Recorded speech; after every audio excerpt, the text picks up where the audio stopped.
இந்தியாவில் அவங்க பருப்பு வேகாதுன்னு திரும்பி இங்கிலாந்து டீமுக்கு நிரூபிச்சிட்டாங்க நம்ம டீம் இந்தியா. இந்தியாவுக்கு இங்கிலாந்துக்கான முதல் T20 போட்டி நேற்று கொல்கத்தா நடந்துச்சு. டாஸ் வின் பண்ண டீம் இந்தியா முதல்ல பவுலிங் தேர்ந்தெடுத்தாங்க.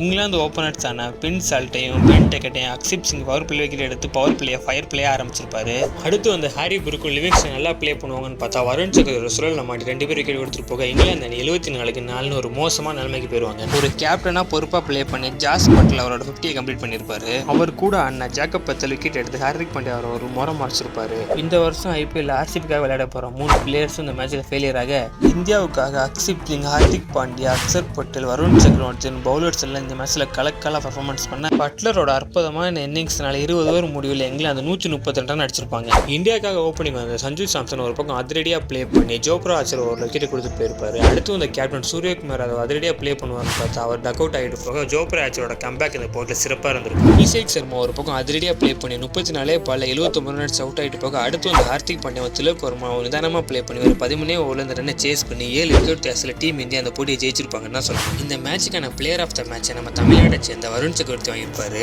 5 மேட்ச் பண்ண T20 சீரீஸை டீம் இந்தியா 1-0 இப்போ லீட் பண்ணுறாங்க. 2வது T20 போட்டி சென்னை சேப்பாக்கில் 25 இரவு 7 மணிக்கு நடக்க இருக்கு. அந்த போட்டியில் யார் வின் பண்ணுவாங்க?